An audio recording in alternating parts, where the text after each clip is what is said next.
Welcome everyone to ITS America's Future of V2X survey webinar. I want to thank you for joining us today to learn more about what ITS America's Future of V2X working group is doing to advance the industry conversation around deploying V2X in a limited 30 megahertz spectrum environment, including by releasing a Future of V2X survey to solicit information from the transportation industry regarding the use of the 30 megahertz and application prioritization. We will get into all of these things, but first I want to introduce our speakers today. I'm joined by Mark Knellinger, Vertical Sales Solutions Architect at Cisco. Mark, do you want to introduce yourself? Good, Tim. Yeah, thank you all. Mark Knellinger. So I have a global responsibility for Cisco systems for our creation around connected vehicle communications and our solutions and our applications. And glad to be here today. Thank you. Thanks, Mark. And John Hibbard from the Georgia Department of Transportation. And I would note he's the immediate past chair of ITS America's V2X and Connected Transportation Committee. Thanks, Tim. Good afternoon, everybody. Glad you all joined. I'm the Director of Operations for Georgia's DOT. That includes our Office of Traffic Operations. That's kind of what this falls to today, for us at least. And we are a pretty, we've deployed a lot of roadside units. We've got comfortably over 700 of them installed around Georgia, mainly in the metro Atlanta area. Glad to be here. Look forward to your questions. Thanks, John. And also Jim Misener, Global V2X Ecosystem Lead for Qualcomm. Glad to be here. I certainly have a V2X standing within the company, and hopefully outside the company, I can provide you with some radio access aspects and standardization and some spectrum knowledge. So happy to be here, happy to participate as part of this community.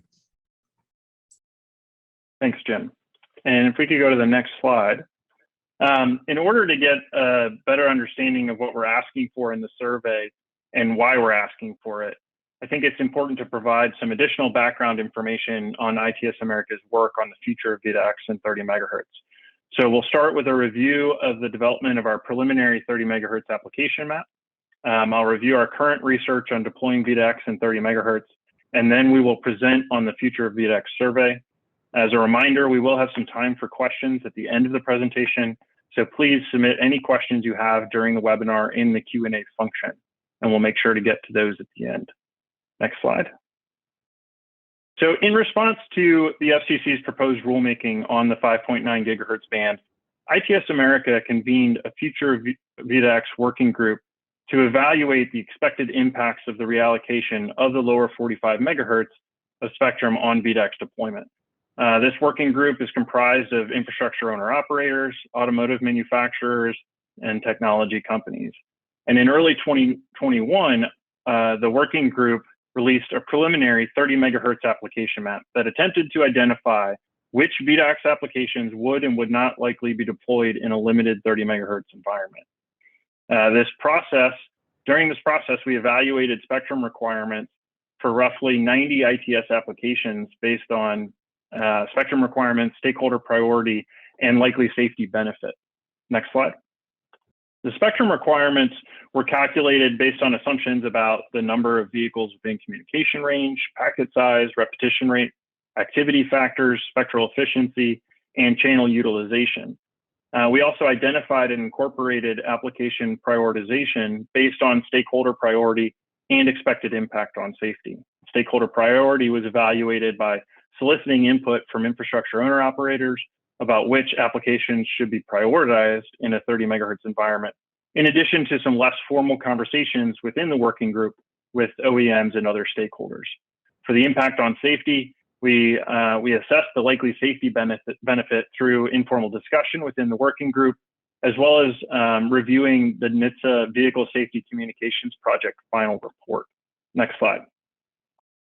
The main takeaway from the application map is that we think there are a number of message types and applications that would likely fit in 30 megahertz of spectrum, but several key message types and applications would be lost. So you can see here in front of you a list of applications that we think would fit. It's important to note that a number of those applications operate based on the same message types. So this allows numerous applications to be operated without requiring additional spectrum. Sorry, these are message types. However, different applications using the same message types can have vastly different spectrum needs due to differing message sizes and frequency of message transmission. So there are scenarios in which some applications using the same message types could or could not be deployed. Additionally, available spectrum will be dependent in part on the number of vehicles within communication range and the types of applications operating in a given area. Because of this, it would likely be necessary to establish a scheme that prioritizes certain applications while dropping others in such situations. We also identified a number of message types that would likely be lost. These include sensor data sharing messages that have broad AV application, including providing information from other sensors like radar and LiDAR to other vehicles, or taking information about vehicles that don't have V2X technologies themselves and developing messages to provide to other vehicles. Also maneuver sharing and coordinating messages. Again, this has AV applications, automated vehicle applications, allowing AVs to work together and coordinate movements rather than to all work individually in a reactive way. And finally, personal safety messages, which support numerous applications intended to protect vulnerable road users such as pedestrians and bicyclists. Notably, these message types support important advanced V2X applications that are really necessary to fully realize the potential transportation safety benefits of V2X technologies. One note I would make here, our assumptions about operating in the 30 megahertz do require spectrum that is free from harmful interference, usable spectrum. So I don't want this to be lost in this conversation, is that this will be dependent on having spectrum that's protected from out-of-band emissions from unlicensed devices operating in adjacent spectrum. Next slide. We did identify a few caveats and limitations in our preliminary application map, including that the message types and applications are based on conversations with industry stakeholders regarding existing V2X applications with developed standards, as well as anticipated applications with standards that may be currently in development.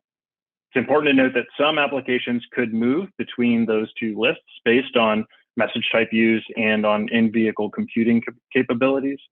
Also, some applications will likely change as V2X standards are changed or further developed. And we believe the analysis will likely need to be adjusted based on the results from actual deployments in the field. Next slide. So after release of the preliminary application map, we developed a scope of research to test some of the assumptions and conclusions we had made while developing the application map, as well as to help answer some of the outstanding questions. The research is going to be simulation-based and focused on V2X applications deployed in channel 183, or the upper 20 megahertz of the remaining 30 megahertz of spectrum.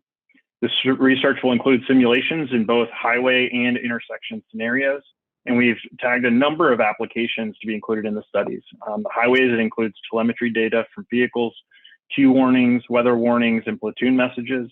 For intersection applications, we identify intersection timing, geometry, and position, telemetry data from vehicles, informational messages, vulnerable road user identification, and signal preemption and priority. And the research will be conducted in 3 phases, including a baseline use of channel 183, use of SAE J3161 priority parameters assigned to 7 traffic classes, as well as enhancements or changes to SAE J3161 that the researchers may deem to be appropriate when undertaking their research. We expect the research will show if and to what effect 4 or 5 representative V2X messages will have on priority messages, the safety impact of high duty cycle background messages, as well as show key performance indicators, including packet reception rate, interpacket gaps, and information age. This research is underway, and we expect to have results in late 2022. And I think that will help inform the next versions of our 30 megahertz application map as we go forward. Next slide. So ITS America released a future of V2X survey, and we're seeking to further develop and refine the 30 megahertz application map. You can see here, if you click through our website, you can access the survey. We released this a few weeks ago, and it will remain open through March 18th. And we've tried to distribute it through several channels to get as broad stakeholder engagement as possible. We are not limiting the survey to one response per organization. So if you're a stakeholder that's interested in V2X issues and you wish to take the survey, you may do so. You can go to the next slide on the survey. The survey includes 3 sections: a set of demographic questions, a set of questions designed to solicit information related to the general deployment of V2X in 30 megahertz, as well as a list of applications for respondents to rank based on their prioritization of that application. In this first section, we're asking for a variety of demographic information. Some of this information will be used in the analysis of the response, including the respondent organization category. We tried to be inclusive here at the bottom of this page so that most everyone would be able to select an option. We also provided an other category to allow for multiple selections in case a single category does not fully represent the respondent's organization. Our hope is to be able to isolate the responses for certain industry segments so we can get a better understanding of the priorities or perspectives of, for instance, just infrastructure owner operators or just OEMs. But we plan to use this information to inform our progress as we continue to talk about what the future of V2X in 30 megahertz looks like. The demographic information will also allow us to follow up with respondents if we need additional information to complete their submissions or need to clarify anything. And with that, I'm going to turn it over to Mark Knellinger from Cisco to get us started talking through some of the specific questions that you'll see on the survey. Mark? Absolutely. Yeah, thanks, Tim, for the great summarization of the efforts. A lot of people have participated in this. So, all the input that we're getting is going to be extremely important as we continue to move forward in really understanding better what's out there. And so in this first part, we really talk about what your organization's experience has been with V2X. Question 10 here is asking about current deployments. We know that a lot have been deployed around RSUs in both DSRC and CV2X. Mainly at the roadside, we'd like an understanding of how many in-vehicle devices are deployed as well. This is really important as we try to understand the landscape, what types of radios are deployed, and what kind of applications are included in those deployments. This gives us a real understanding of where application focus has been in the past, and it will help us really understand where people have really put monetization behind getting this done and deploying. So the second is really what primary goal was. We know in several different instances that there's been a real focus on things like tolling or on things like pedestrian applications, those sort of primary goals of what your deployment is to do. Another one that I've seen a lot is about data collection, so telemetry and alert information coming from vehicles.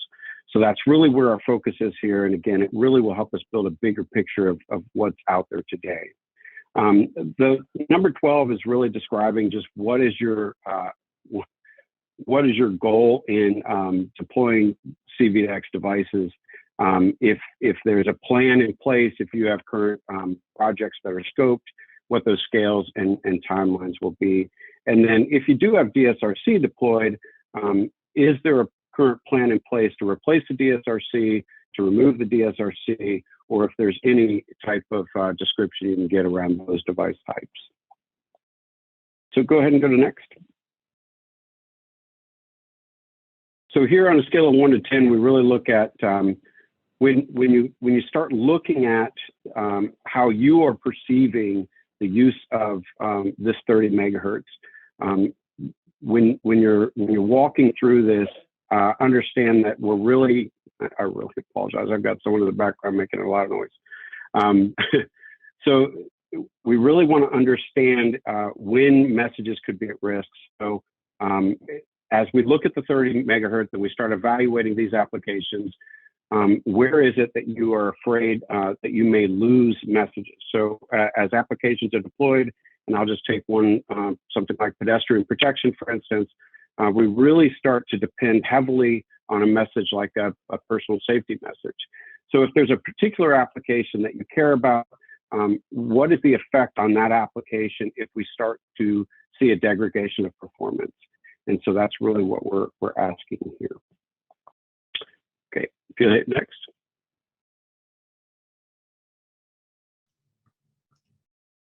And I'll pass it over to John.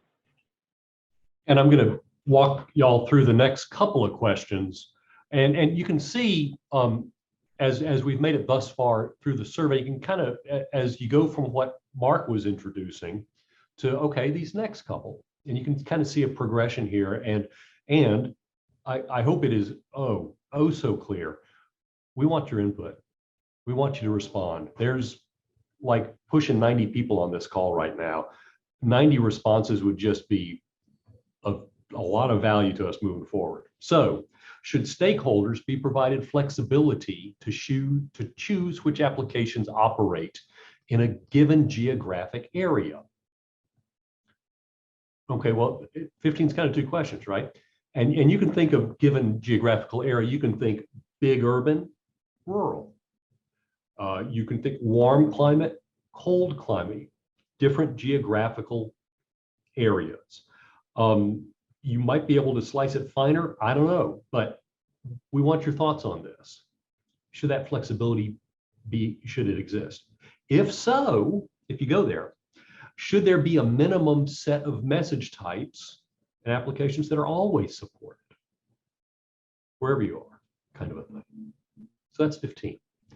16, should definitions be established for which applications are, we'll call them core safety applications versus, well, other types of applications? Should we define something that you see here as core safety?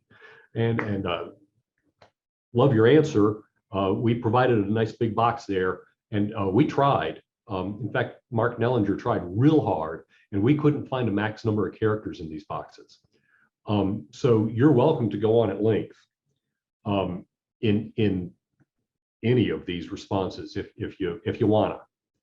So next, if you would. There you go. And I think at this point, I turn it over to Jim to walk us through the next. Indeed, you do. And I point out to kind of amplify on what John and Mark had said, that this is intended to be a free-form answer, actually, to a very carefully crafted set of questions. So what I'm trying to do here is embellish on what you can read probably better than me. But channel 180, and just to give everyone basically an anchor point, channel 180 is the 10 megahertz that's immediately adjacent to where FCC would reallocate unlicensed devices. So next to channel 180 is channel 183, which is 20 megahertz, which CV2X proponents wish to deploy CV2X.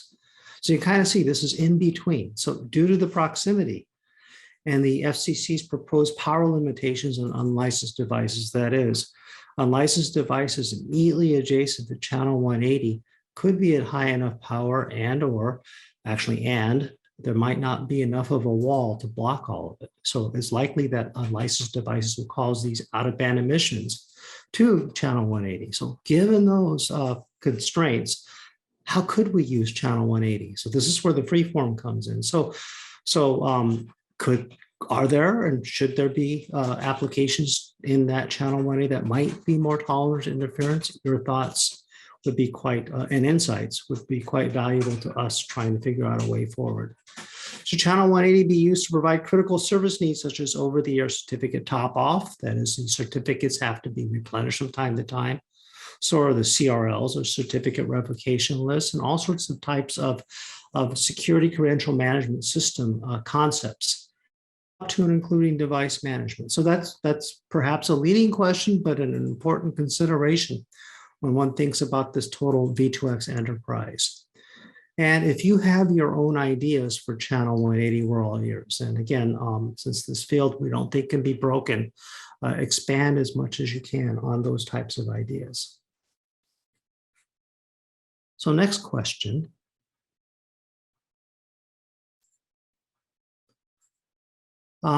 So we're also, we want to lean forward. It doesn't end with where we are right now with the 30 megahertz.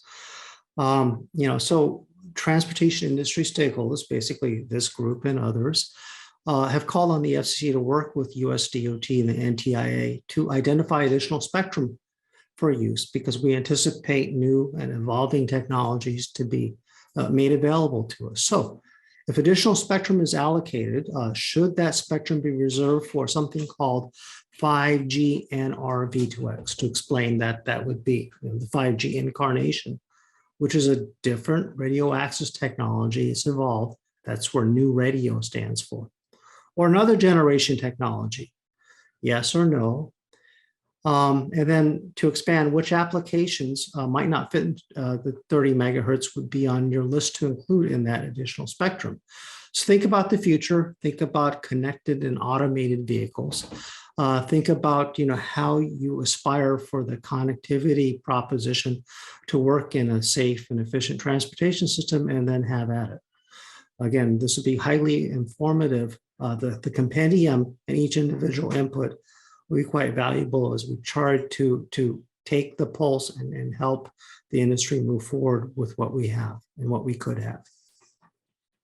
So with that, I hand the ball over to Mark to go on to the next segment. Thanks, Jim.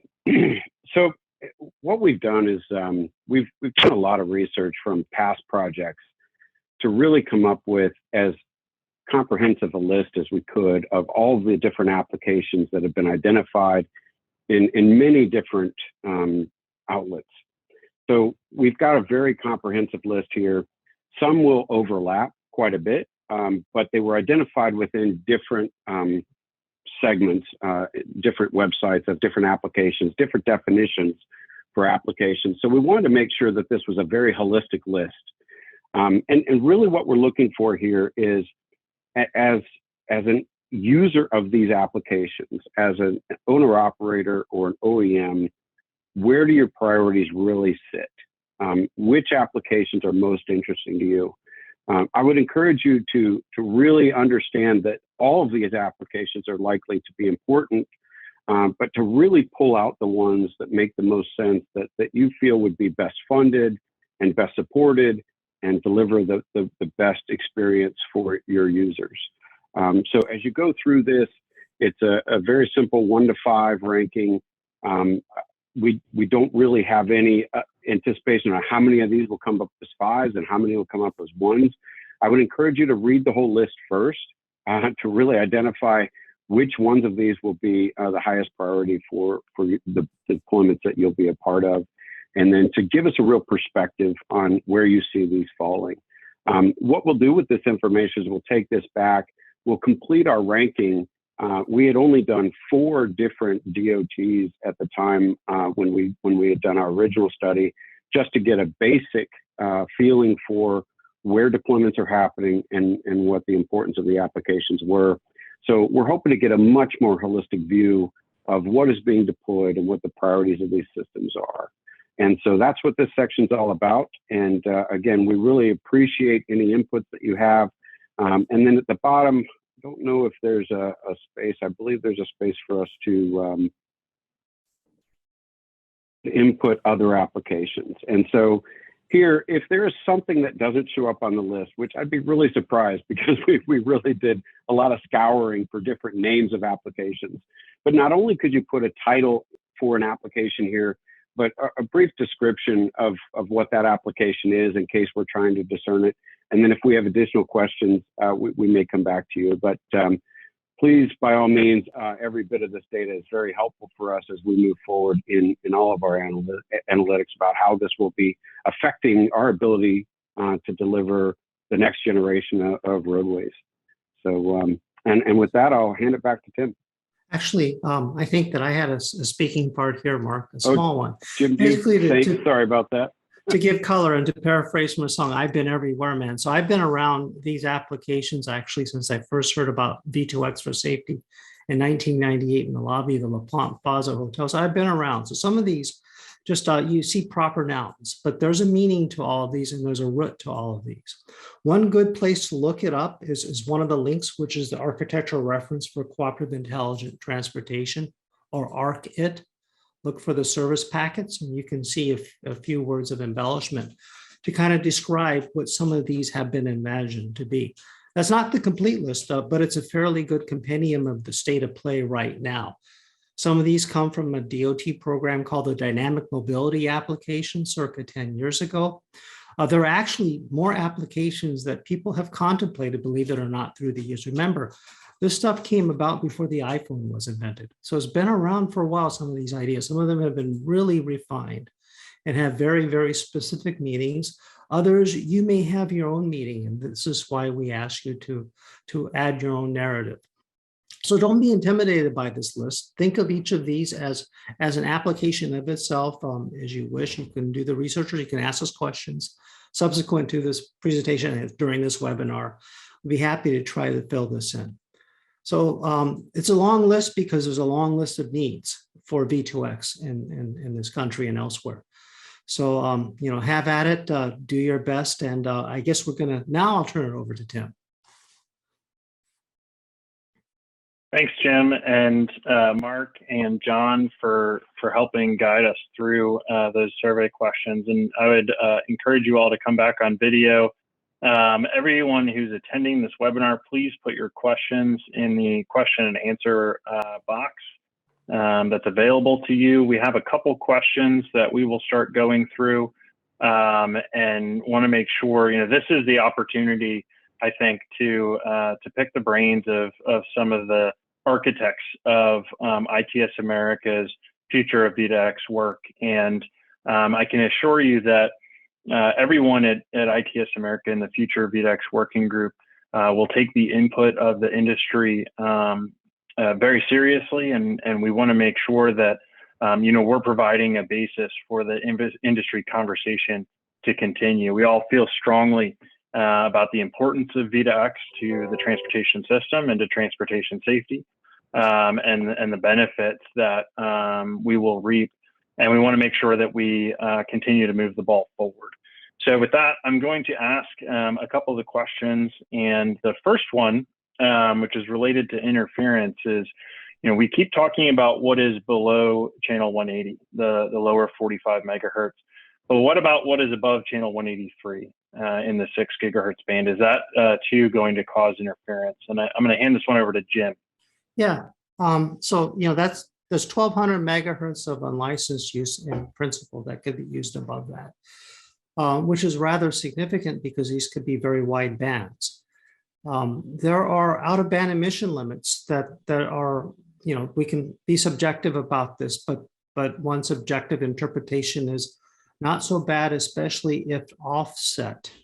And from that is, if there is a part of it, 1200 megahertz, that we kind of exclude. There's discussion, and there's been notice of public rulemaking for very low power devices that could be done there. If it's in the back of a car, that could be a problem. So it is a real and present concern.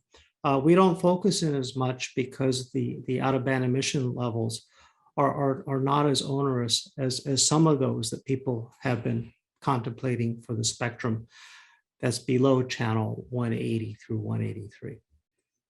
But certainly, to the extent that you have concern and want to comment on it, I believe that you should, and you can fill out those fields to your heart's content, and we'll do our best to take that into consideration in the discourse going forward.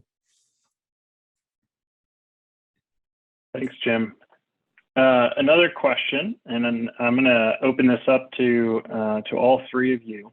Will this effort provide infrastructure owner-operators with the ability to identify what messages we can expect to use within the allocated bandwidth and in highly congested areas? Or does this information already exist? And I think what this question is getting at is what's the result, right? What are we trying to provide to the industry? And I would start by saying, you know, the information doesn't yet exist. And that's part of why we're having this conversation is there's been a sea change in the spectrum available to V2X and the rules under which we're going to be operating. And our goal now is, how do we, in this new environment, make sure that we can deploy V2X in a way that that provides some of the benefits that we've been hoping for. But I'm going to open that up to everyone to kind of give us some indication of what you think our effort will help do. Well, I'll jump in because I mean, you say IOO early on, and so I feel the need to jump in, right? And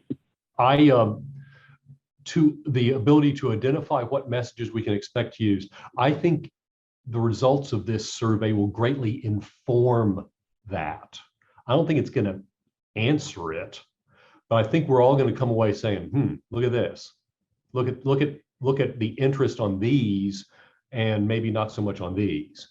And I think that will greatly, as we loop back, I mean, as a whole bunch of IOs, as a connected industry, right? We'll loop back and say, you know, does it make sense to focus here or on these? So there, I'll stop and let Mark and Jim jump in. Yeah, I would add to that. I would almost say this is exactly what we're trying to really drill into. The fear is that in these highly congested areas, some of the applications we'd rely on most would not function. And so that's exactly what we're driving toward. You know, in my personal experience, working with vulnerable road users a lot, the reduction of spectrum has really got me concerned with our ability to properly take care of pedestrians and other vulnerable road users, and outside of just vehicle to vehicle or vehicle to infrastructure communication, but really the infrastructure to vehicle side of this. So that's what we're driving toward. I think it's exactly what we're trying to get, and hopefully we'll be able to inform, to John's point, better with what we think is feasible. So instead of piling on, let me take another dimension. You heard Tim reference, and I believe, John, it's Georgia DOT that's actually helping us quite a bit with providing some research resources on basically an independent look of what the standards community is looking at, which is, you saw a work in progress called J3161. You don't remember the numbers, but the work in progress is how do you do the best with what you have? How do you rack and stack these applications to try to squeeze as much out of it with the spectrum that's there? And so this will inform us, because this is essentially a racking and stacking. And so then we can try to apply protocols to do the best we can, so that the top most needed applications don't fall off the table. Hopefully, as more and more congestion happens, they don't fall off the table. So this is going to be quite a stake in the ground for us to move forward with. So looking forward to your answers. And Jim, building on that, you know, one of the questions we received was, will the survey help leverage or boost cooperative conversations between infrastructure owner operators and OEMs to develop priority applications? And I think, you know, I would take that as maybe a step broader. Is our effort in identifying some of these priorities, how will that impact maybe the ability to move the ball forward and impact some of the larger cooperative discussion among industry, and could it maybe encourage us to work past some of the impediments that we've seen heretofore on deployment? Any comments?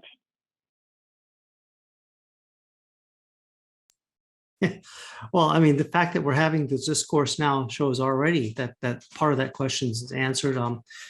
We specifically looked for and are outreaching to OEM communities, right? So the question is actually our motivation, at least the way I interpret the question. We want that dialogue in addition to getting, you know, these touch points that are very objective. Yeah, I think hearing what the priorities are will help the OEMs understand, you know, what's going to be made available to them, and will help encourage them to continue to deploy and develop with us. So I think it's very encouraging for the OEMs. I think it will make our conversations between the IOO side and the OEM side a little bit more specific, a little bit more direct, because we'll be able to point to the results and say, look here, which I think will be really helpful. And so consequently, I think it stands to make those discussions a little bit more productive, a little bit more pointed. We'll have something we're kind of shooting at, which is great. So yeah, please go complete your survey today. Next, we'll go to one that's a little bit more specific, asking about if you could provide an example of maybe areas where flexibility in what applications are provided in a different geographic area could be beneficial, and how a V2X application might be useful in one area but less useful in another, and so therefore shouldn't be prioritized in that other area. Well, I'll jump in and offer every time as we go through winter, increasingly, I'm seeing more and more examples pop up in the various listservs and email distributions that I get about V2I applications, or I'll say potential V2I applications that have to do with winter weather, snow plowing activities. Those, I think, stand to be very useful in those worlds. I'm in Atlanta. Atlanta kind of sits right on the fence. Let's not talk about Snowmageddon a few years ago, please.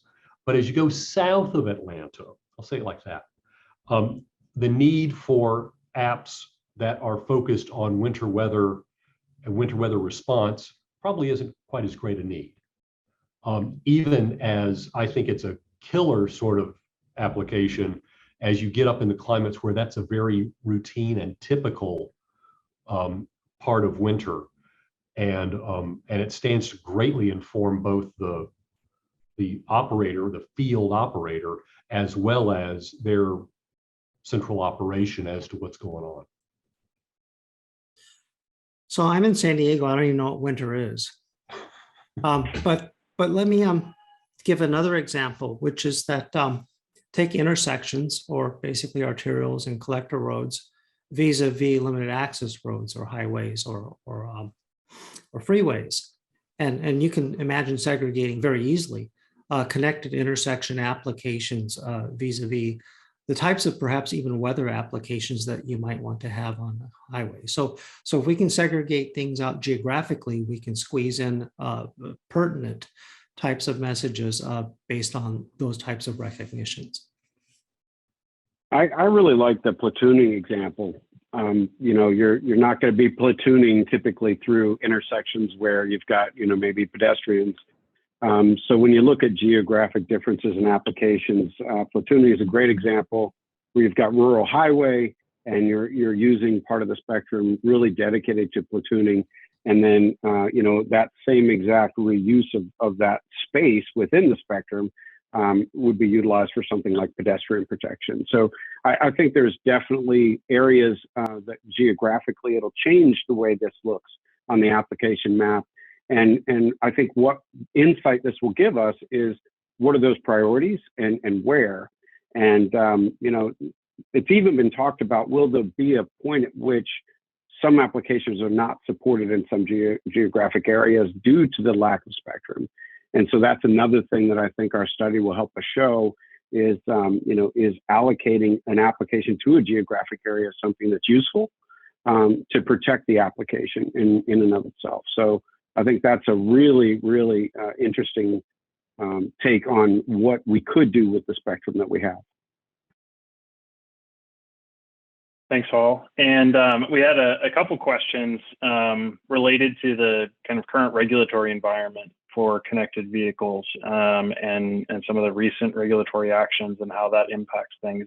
You know, from ITS America's perspective, there's been a lot of regulatory uncertainty on the 5.9 gigahertz band for quite some time. And we think that has delayed some deployment of V2X, but we also think there's a lot of V2X already out there, right? There's 20 to 30,000 radios, roadside units and onboard units across the country in various projects. And, you know, we're seeing more and more CV2X deployment, I think, in various areas of the country. The FCC definitely switched up the universe we were operating in with the NPRM 2 years ago. And we saw in their final rulemaking the reallocation of the 45 megahertz. There's some outstanding questions that haven't been addressed by the FCC in the further notice of proposed rulemaking, including the big question of interference and power limitations on outdoor unlicensed devices that still need to be resolved and that are very important for this conversation.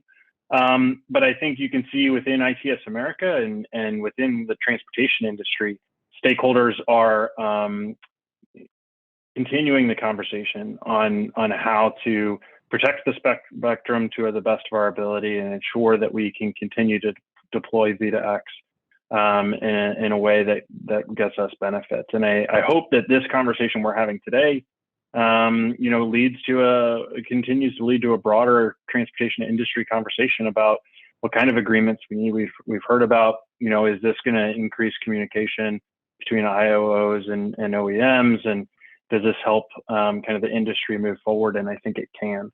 There were a couple specific questions on the survey itself. Can we get a Word document with the survey laid out so we can review without entering the survey tool? That is something we can put together. We can put that together and get it uploaded to our website later this week, and that will provide you with some of that information. Additionally, I received a question: will the responses be confidential and not identified by specific persons or companies? That is absolutely our goal, is to aggregate the information. I would say we might use the categories, organization categories such as IOOs, OEMs, et cetera, to identify what sector a stakeholder is responding from. But we're not planning to attribute quotes or to get anybody in trouble through their response to this survey. We really are trying to gather as much information as we possibly can.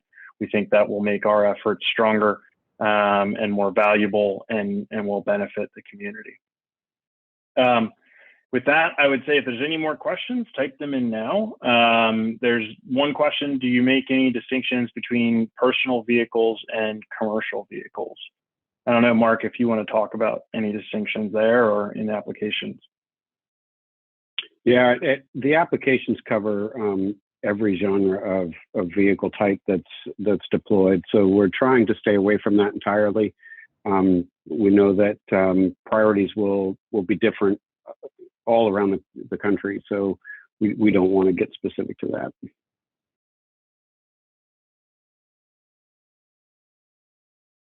All right.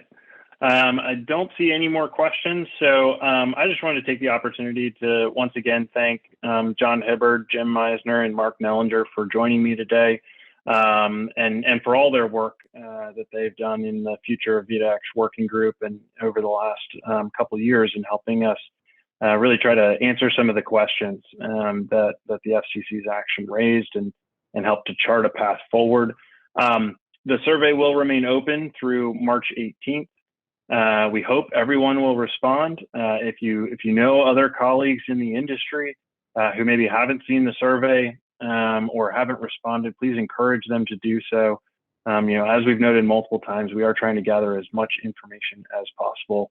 And then once the survey closes, we will analyze that information, and we will hold another webinar on the other end in which we'll discuss the results and kind of use that as we continue to think about really what is the future of V2X in a limited 30 megahertz spectrum environment. So thank you everyone for joining today. Thanks again to my presenters, and please be on the lookout for a Word or PDF version of the survey that will be posted to our website.